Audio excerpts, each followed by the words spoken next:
Good morning. I was just over here thinking this morning. I'm sitting here at my desk and I came across this article online in my news feed that is talking about this professor out of North Carolina. Good morning. Good morning, India. Good morning, hon. I came across this article in someone's feed that they had shared, and it's saying about this woman, this professor in North Carolina, who's been killed by her boyfriend.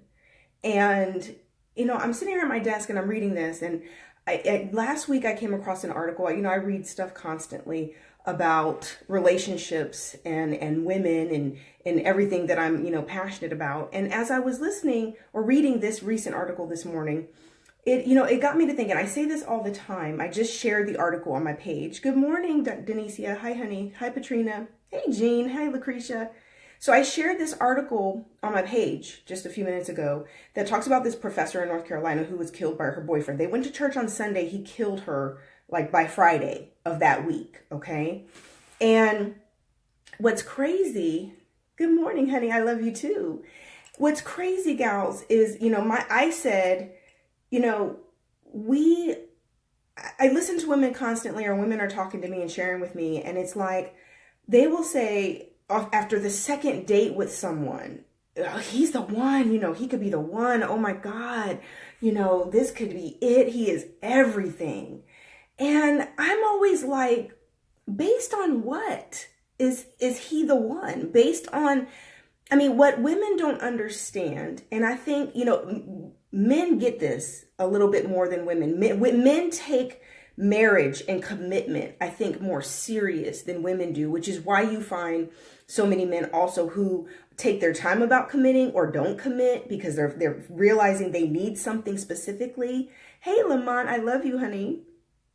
And so it's literally like, as women, I want to specifically talk to women this morning because we don't do a good job of this. We are so emotional. And we're so quick to want to think that someone is absolutely phenomenal and wonderful, and you don't know anything about him. The rates of domestic violence and the rate at which women are getting killed by domestic partners and husbands. Listen, ladies, this is serious. It is so serious. And we're out here dating and committing to someone in 30 days, in 60 days. And they're coming around your children. You don't know these people. At the end of the day, if this hasn't happened to you, thank God that you've been blessed enough to not have something happen to you if you've been having reckless behavior. But that doesn't mean that you're not held accountable to change it. I put on my post that we'll research a hairdresser more than we research a man. If you go and you're looking at Google rate reviews and you're looking at Yelp and you're looking at all this stuff to determine who you're going to buy a vacation through or who's going to do your hair, or you shopping for a car and you're doing your research, but yet you'll date somebody and you don't ever Google them. You don't ever run a background check on them. You don't ever think that it's necessary to really find out who you're allowing into your life. I say this all the time, that as women, literally, if we began to look at this and realize how serious of a decision this is, we do not live in 1945. We don't live in the 1950s where everybody knew each other and knew each other's families. We live in a time where you don't know who someone could be. And especially with social media, people can be whoever they want to be. The image that people can create for themselves can be whatever they want it to be.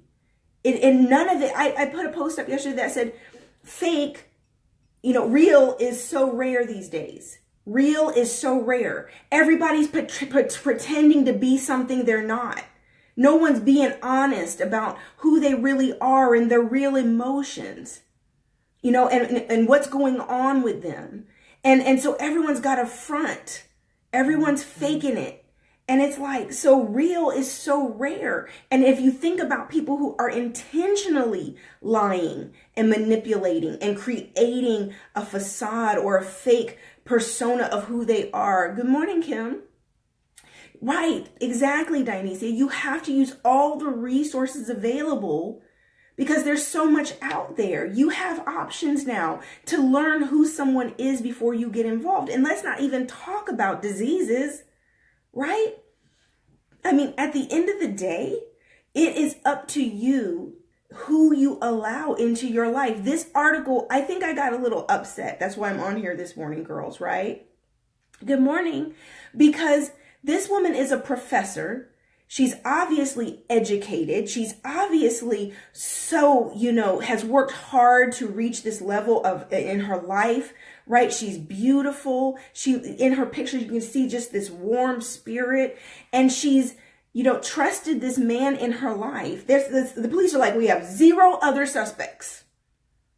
That literally, as women, we don't realize we're at more risk to be killed by a boyfriend or a domestic partner or an ex-boyfriend than we are for all the things you're worrying about heart disease and putting your seatbelt on in the car to not be in a car accident and all these things that you're worrying about. But yet when it comes to who you allow into your life, you're like so blasé. Like here, I want to paint this picture for you.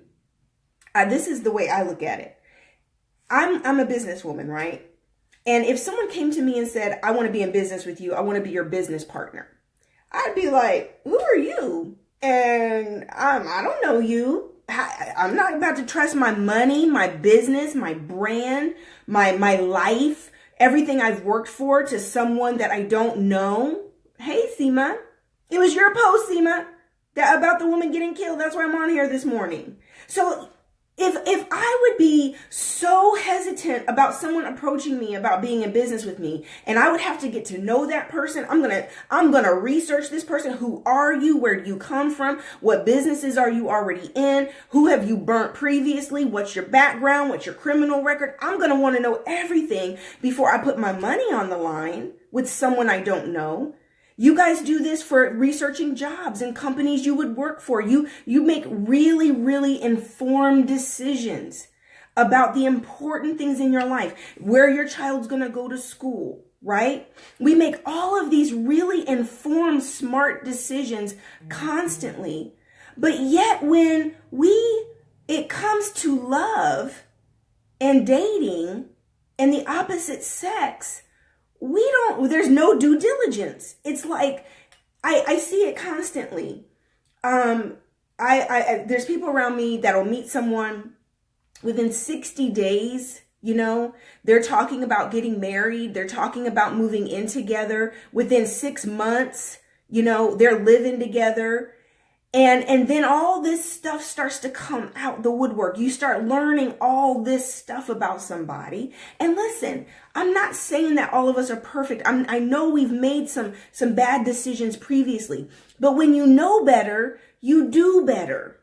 And at the end of the day, when you read articles like this woman being killed, you have to take a step back and say, what did she not do? If this man had a criminal record and you see violence, right? You can't tell me that leading up to this man killing her, there were not red flags, that through the dating process, through getting to know him, all the time that things were going on with them. Thank you, Marissa. That there were red flags, ladies. Right? And for you gentlemen who date crazy women and women who are unhinged and women who key your car and slash your tires, don't ignore this stuff. Don't ignore crazy. Don't ignore violence. Don't ignore when you're seeing that there are signs that someone's not stable. Wait a minute. Don't ignore that. I mean, at the end of the day, this is your life. You only get one. And like I'm saying, right now, we know people who got married within 30 days and they're still married 20 years later. Okay, but they didn't get married in the 21st century. They got married back when, people were getting married like that. This isn't the 50s and 60s and 70s anymore. This isn't the 80s even. In 2017, people are getting killed. In 2017, you don't know who these people are.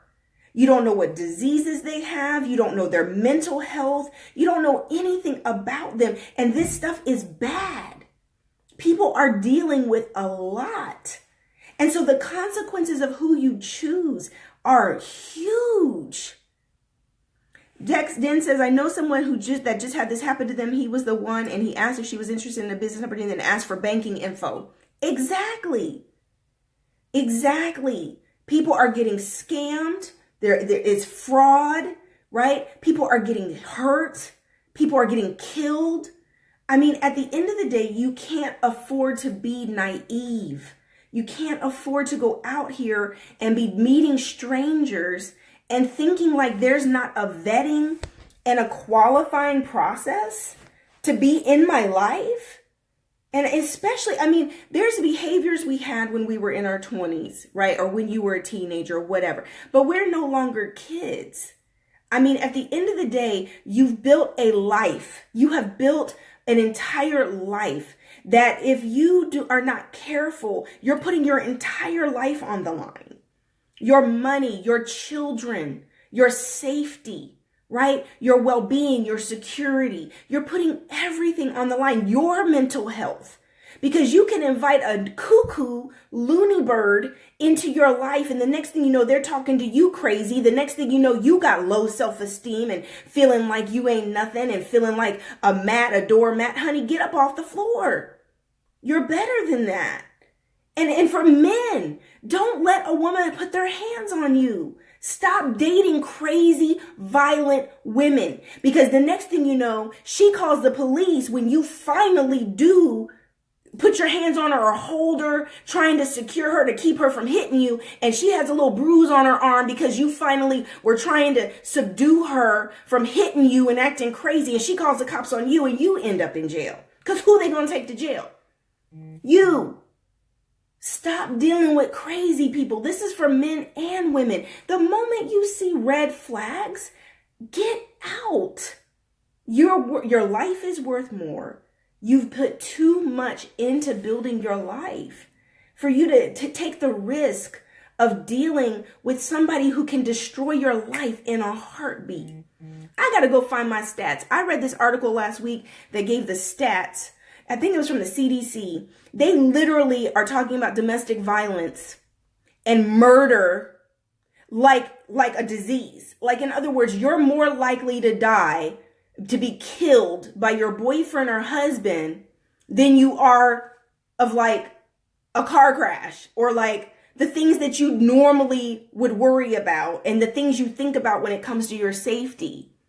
You're more women. You are more likely to be killed or hurt by a boyfriend or a husband than you are by so many other things out here. The rates are ridiculous. I'm going to go find my research. I just read this article last week and I was like, this is crazy. Do we understand how crucial this decision is? And so often, 1 out of 4 women will experience domestic violence in their lifetime. Rhonda. But then there was this article I just read that's saying specifically the rates at which we get killed, that they're killing us. And all the signs leading up to being killed, not even just abused, that's bad enough, but killed. And they're talking about legislation that creates literally more protection, that you take guns away from men who have restraining orders put out against them. Because that's what's happening, is women will even leave them, right? And the man has a gun and he ends up killing her. Right. Rhonda's going to share one. Thank you, Rhonda. Right? Because what I'm saying is that what happens is you are ignoring the red flags. Men and women, you're ignoring the red flags. You're like, oh, but he's such a good person. He's so sweet. He's so good to my kids. He's this, he's that. Honey, no. And at the end of the day, your life is not worth it. I mean, I talk about how your choice in a partner is the biggest choice of your life from the perspective of it really determines which direction you go in life. That you could have all the goals and purpose on your life and destiny and fulfilling your dreams, and you could be focused and intentional, but you pick the wrong person to partner up with, just like if you picked a person in business to partner with who's not on the same page as you and things go awry, it doesn't exactly work out well. It's even worse for your life partner, for your spouse. Because at the end of the day, I mean, hello, that person who's closest to you is the largest influence. So they're going to determine whether or not you're truly successful, whether or not you're happy. They have so much influence on your life because literally you begin to mold to each other. You begin to become more like each other. I talk about that all the time from a point of compatibility. But what about safety? Right? Like I said, I read this article this morning and this woman is killed by a boyfriend and he was going to church with her. Okay, Rhonda says, according to Huffington Post, the number of American troops killed in Afghanistan and Iraq between 2000 and 2012 was 6,488. That's the article, Rhonda. That's the one I read. The number of American women who were murdered by current or ex-male partners during that time was 11,766. That's nearly double the amount of casualties lost during war. That is the exact article that I read last week, Rhonda. The exact article. In other words, almost twice as many women are killed by a boyfriend or husband than the amount of people killed in the war. They're going off to war. They're going into harm's way. They're fighting, right? But we're being killed back here at home at twice the rate by husbands and boyfriends or ex-boyfriends, right? Because we don't do enough and the law doesn't protect us. Let's just be real. You can go file a restraining order, but women get killed constantly with restraining orders against that person that killed them. So your safety is up to you. You have got to make up your mind that I'm going to protect myself, right? And so there's this whole other layer when it comes to dating and matching and meeting people that you have to be aware that there are people who are unhinged. There's people who are not healthy. Right. Something major has to happen before they'll do anything for you. Exactly. I tell women all the time, it's like, sweetheart, if you have the means, there was a woman last month who admitted to me that her husband was hurting her. And I immediately go into my mode of getting her out of the situation, right? And literally, as I began to try to help her to escape, she goes ghost, right? She's scared. She doesn't get out. She completely runs and doesn't want to hear from me or deal with me because I'm holding her accountable because she's literally in the middle of it and feeling like, well, it's not so bad. He doesn't do it all the time. And I don't want to go to my mother's house because my cousin lives there. And I was like, what? Do you hear what you're saying? You don't want to get out because you don't want to go live at your mother's with your kids because, you have a family member that lives there that you don't really like, but you're staying in a situation where someone's hurting you and hitting you. And that's part of the mental abuse.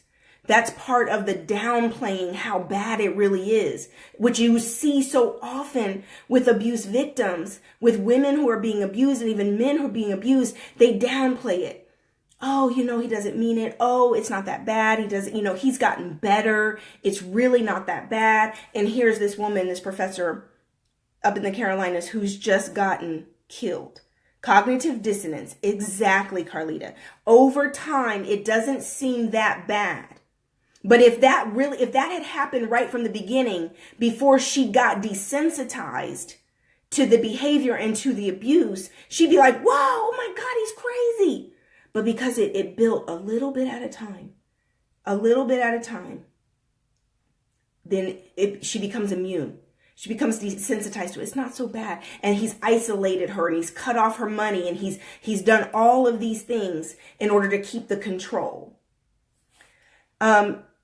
Simon says, wow, that's crazy. We have to evaluate ourselves as well to see why we ignore those red flags or even learn what all of the red flags are and educate ourselves. The reason women ignore the red flags is because they're feeling desperate to have someone love them. They want love so bad.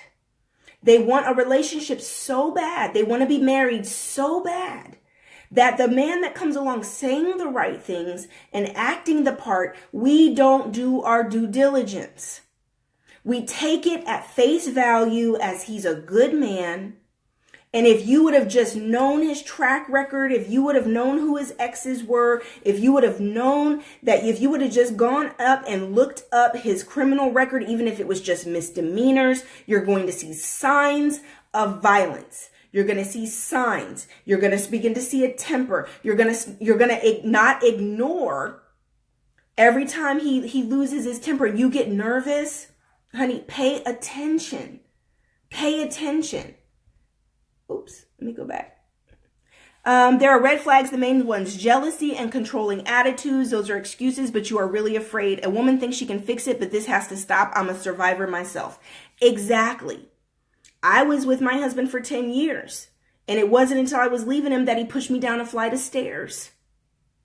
And I'm looking up at him like, how in the world did I get here? I didn't see how. Who are you? Right? There's sometimes that it's certain situations that bring out the worst in people and you don't even see it coming. Right? And I got the heck out of Dodge. Like, oh no. No. I gotta go. Right? He did not know where I lived for the first year that we were separated. He did not know. He didn't even have my address. I didn't care what the court said. I didn't care what the judge is saying, that he's supposed to know where you are with the kids. I did not care. No, you're crazy. You're not going to have my address. So you can terrorize me and know where I'm at and show up at my house. No, sir. I mean, that was my personal experience, and I wasn't even abused over time, right? But he terrorized me. It was mental abuse and emotional abuse, right? Right? He pushed me down a flight of stairs in front of my children. Exactly. That's me, Cookie. The same as me. My children were screaming and crying right there when he pushed me down that flight of stairs. And the police came because he was smart enough to say, oh, he grabbed my phone and called the police and says, my wife has just assaulted me. I'm laying on the ground at his feet and he's standing over me. And he tells the police, my wife has just assaulted me. When the police come, he has my car keys and my phone and won't let me leave. And when the police come, they're trying to arrest me. Because he's the one who called the cops. He was smart enough to understand how it works. Scared me to death. I was scared for years. I dealt with so much anxiety and fear and just, I could hardly deal with him without the knots in my stomach and the butterflies. That's what happens when someone hurts you, right? People don't understand emotional abuse, so they ignore it. Exactly. Sabrina says, I have my own test I send them through and it works. We're going to share your test, Sabrina. There are ways to find out. Listen. You need to be learning and studying, and you need to be doing your due diligence. You need to be vetting and qualifying people to be in your life. That's just the truth. That is the truth. Look, what's amazing to me, especially here in Atlanta, where I'm at, I have a list of men that I put on the loser list because all the years I've been in Atlanta and matching, you have to know who the serial bachelors are. You have to know, that stuff that women are talking about. He does this, he's that. If you hear that enough from so many different people, then you learn, oh no, he may look phenomenal, but you know what? He's scamming women. There's men living on women. Oh, don't get me started on matchmaking this morning. Okay. But it's a harsh reality, ladies. If you had the kind of knowledge I have, you'd understand where I'm coming from. That literally it's crazy out here, and everything that glitters isn't gold. Everything that glitters isn't gold. I really want you to hear me on that. Just because it comes around looking good and smelling good doesn't mean it's good.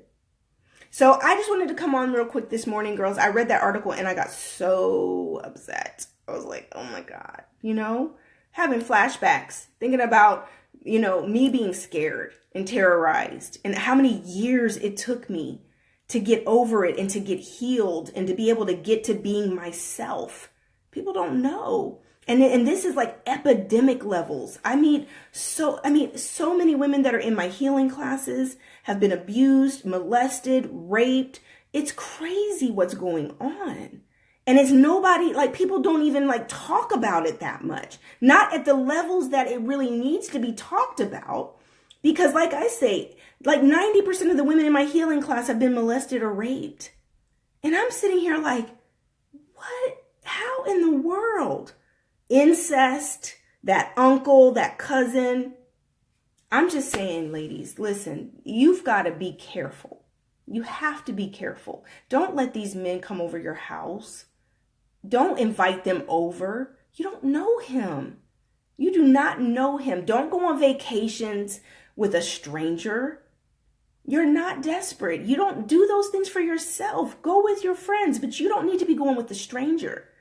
You know, it takes time to get to know someone.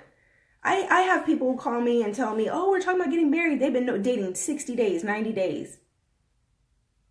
Do you understand what you're saying? Do you understand how crazy that sounds?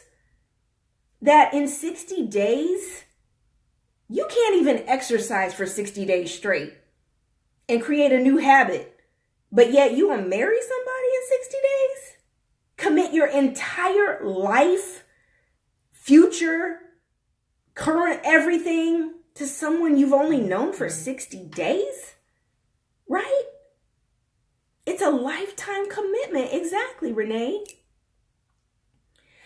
Anyway, Selena says a hit or be made, I feel you, physical, emotional, and verbal. People are truly desperate.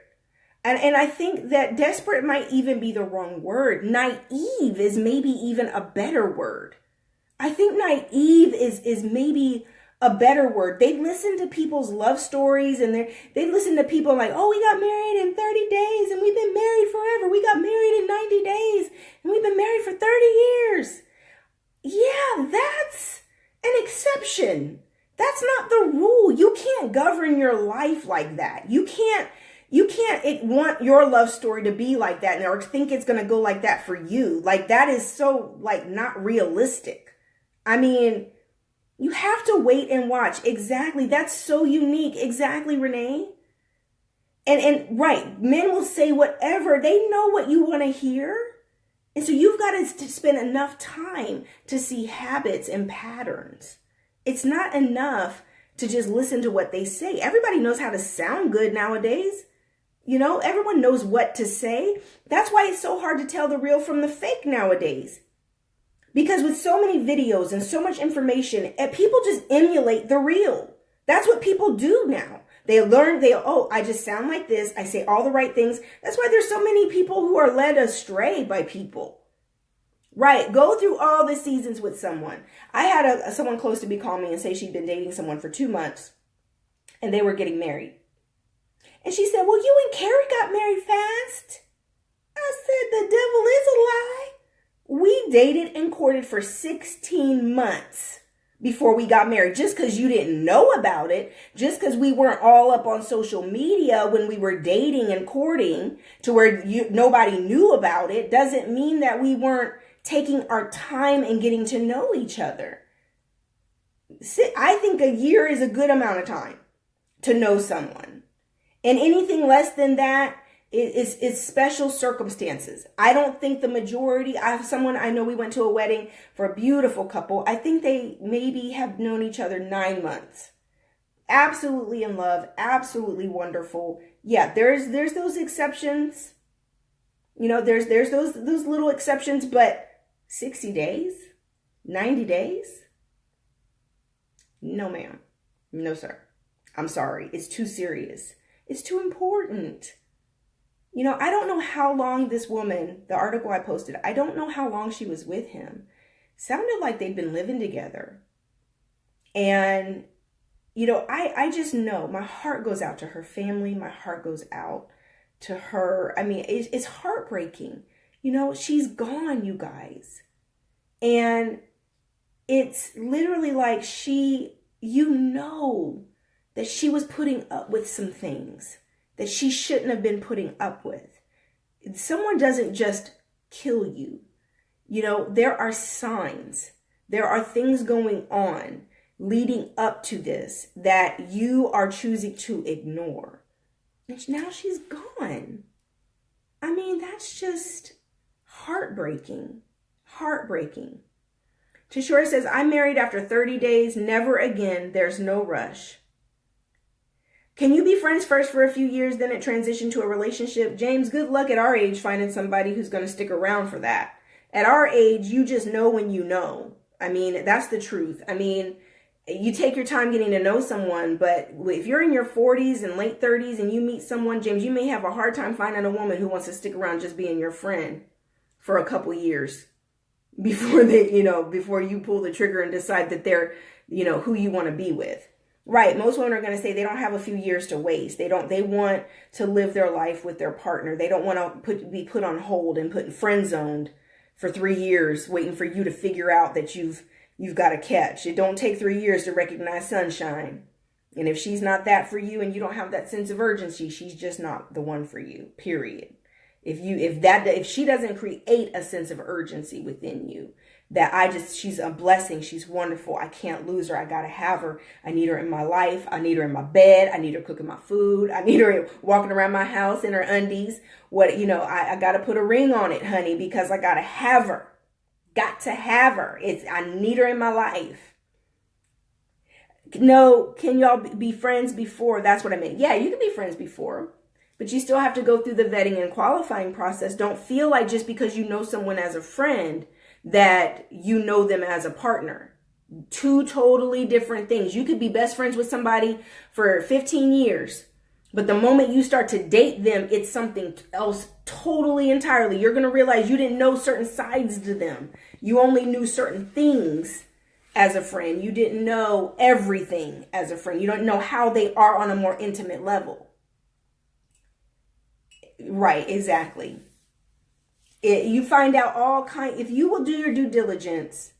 What did Cheryl say? I got married after 90 days. It ended up being 15 years of control, mental, emotional, verbal, and physical abuse. Not wise. Crushed my spirit and lost myself. There are signs. You have to love yourself. I agree, honey. You love yourself more than needing someone to love you. Exactly. This is my advice. People who rush tend to, and I'm generalizing. I'm generalizing here. But people who rush tend to be motivated to move fast to get you to commit, because there's actually things going on in their lives that they are afraid you're not going to accept. So if you move quickly and commit, then they're going to feel like you're going to deal with their stuff. So a lot of the time, if someone's not healthy, they move fast. So I'll say that in a general statement. People who are not healthy tend to move too fast. Why do you say that, Rebecca? Because healthy people recognize that they've built a life that has worth and has value, that your peace of mind, that your well-being, that your money, that your space, your purpose, your destiny, everything that you've built over this course of your life has great value. And so people who are healthy go very slow, because they also have done it the other way. It's called wisdom. They move too quickly and committed too quickly to someone, and it burnt them. Or they've been greatly hurt by not realizing the importance of compatibility and learning and qualifying someone. So when you meet someone and they're going really fast, you need to be pumping your brakes. And it's not to say you don't keep getting to know them, but you may have to take control of the pace that things go, because you need to pump your brakes. You can still get to know them, but no, you're not moving in with me in 90 days. No, I'm not moving in with you in 90 days. No, you're not meeting my children yet, because I don't know you and you could be gone next week. So why would I take my kids through all of that up and down, right? Carlita says, FYI, that is something that narcissists do. They get you into marriage very quickly. Not every person, but that is a trait that most narcissists have. But they're trying to see you and get you know you during the slow. Exactly. Exactly. That, in other words, someone who's healthy has just as much to lose as you do. If you've gone through some things in relationships, you're going to recognize that it's so crucial you take your time, because you've been through the mental turmoil of heartbreak. You've been through a bad breakup or divorce, or you committed too quickly to someone that ended up causing damage to you emotionally and spiritually. So you take your time. At this point in your life, there's no rush. Nobody is saving you from anything. You got to save yourself.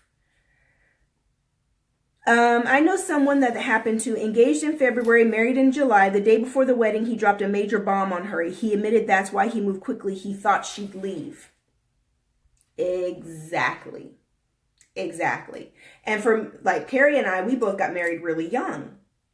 You make some of the, I look at my sons right now and I'm like, what in the heck?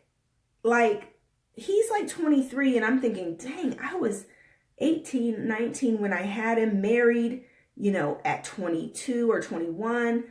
What was I thinking? I was a baby. I had no idea what I was doing. They married anyway, Latrina. See? Hotmess.com. Narcissists. Yep. I got married at 23. Mistake. Exactly. We are too young. We don't know what we're doing, right? My son asked me, how old should I be when I get married, Mom? I said 40. He's a man. I was like 40, 35. Know who you are. Create a life you love. Live your life, Discover who you really are before you choose who's compatible with you. You don't know who you really are and who's compatible with you until you're grown, until you're mature. 7 years of hell. I had 10 years of it, honey. We talk about a wilderness. Anyway, be diligent. Be diligent. This is the most important decision you'll ever make in your life. I mean, pretty much to me, hands down, the most important decision you'll ever make in your life. I mean, I'll be honest. There's atheists who don't choose God and they're living healthy and happy. Their life isn't in danger. Maybe their soul or something. I don't know. But there's atheists that aren't being killed, right? Because we can say choosing God is the most important decision in your life. Yeah, but at the end of the day, choosing who you're going to be with determines what type of life you have, or if you even have a life. I'm just saying. It's that important. Right up here with choosing God is choosing your partner. I'm just saying. That's where I'm at. Choosing God, choosing your partner. Right up there. Choosing to follow God, surrender your life to God, be who you were born to be, your divine identity, destiny, and your partner, who you're going to do all that with. That's the most important stuff. I mean, I'm just being honest. All right, girls, I'm going to run off here. I'm sitting here at my desk. I got to get some work done. I love you guys. I just wanted to come on really quickly. Share that article, girls. People need to understand. Women need to know. Men need to know, right? Because it's not just women. Men choose crazy women. I listen to men all the time, constantly. I talk to women all the time, but I talk to men all the time. Men. I'm going to tell you something before I go. There's some crazy women out here. Let's just keep it real. There are some crazy women. When I say crazy, the reason I say crazy is because they're messed up. They've been abused. They've been through all kinds of mess. And then they meet a good man and now they're putting him through hell. I'm just being honest. I'm being honest, girls. There's some crazy women out here, and men are dealing with crazy women. They're dealing with all the fallout from what all these men did previous to them. It's not his fault. He didn't do it. But yet the women are literally unhinged. They've got anxiety and depression and low self-esteem and all these insecurities and everything's just crazy. And the men are like, what am I getting myself into? I didn't do this. This isn't for me to clean up. You're not going to sit here and abuse me. I wasn't the one who hurt you. I wasn't the one who lied. I wasn't the one who cheated. Men are going through it too. Believe me. Anyway, love you guys. Have a wonderful, wonderful, what is it, Thursday? Is it Thursday? God, this week. It's gone by so fast. I think it is Thursday today. I love you girls. Listen, read that article and read those stats I was talking about, because it's so crucial. Really, really, really crucial. Love you guys. Talk to you soon.